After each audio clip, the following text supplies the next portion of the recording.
cumuler les contacts LinkedIn, ça sert à rien. Tu peux connaître 1000 personnes, mais si ces 1000 personnes, en fait, tu les catches pas régulièrement, t'échanges pas avec eux, tu sais pas ce qu'ils font, etc., franchement, il servira pas à grand chose ce réseau. Ce qui est fondamental vraiment et ce que les gens oublient souvent, c'est le fait d'entretenir en fait son réseau. Ce que je trouve intéressant, c'est qu'en fait les gens ont déjà du réseau quand tu te poses la question, mais ne s'en rendent pas compte. C'est-à-dire que ton réseau, c'est tous les gens que tu côtoies. Ta boulangère, ton esthéticienne, la maîtresse de tes enfants et en même temps ta famille, mais aussi tous les gens avec qui tu as travaillé. Tout est un seul et même système, c'est-à-dire que le personnel, le pro, tout ça c'est un seul et même système. Un réseau, il va te servir, mais il va te servir naturellement finalement parce que tu vas l'activer de manière très naturelle, tout comme les gens vont te contacter, vont t'appeler. Après, je pense qu'il y a une qualité première qui est hyper importante, c'est d'être curieux. S'intéresser aux gens plus qu'être intéressé. Juste être soi, en fait. Ça, je pense que c'est hyper important, être authentique avec les autres. Et surtout, être à l'écoute. Moi, je pense qu'on imagine complètement les gens plus inaccessibles qu'ils ne sont parce que tout simplement, les gens adorent parler d'eux.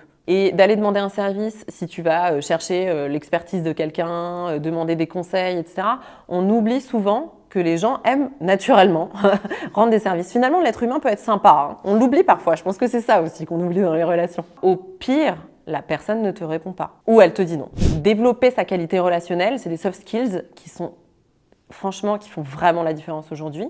Je pense que pour les personnes qui sont plus réservées, c'est important pas de sortir de sa zone de confort, parce que je trouve que c'est trop vertigineux, mais d'élargir sa zone de confort. Peut-être que ça va te coûter d'écrire à tel mec, peut-être que ça va te coûter d'aller parler à telle nana en soirée dans le cadre d'un événement pro, mais vraiment ce qu'il y a derrière à développer, encore une fois, cette qualité relationnelle, elle est fondamentale et elle est primordiale. Un don absolu, je dirais franchement que c'est de forcer. Si tu vois que le truc il est pas naturel, que c'est pas le bon timing, que c'est pas la bonne personne, que c'est pas le bon endroit, faut pas forcer. Il faut que les choses elles se fassent de manière naturelle.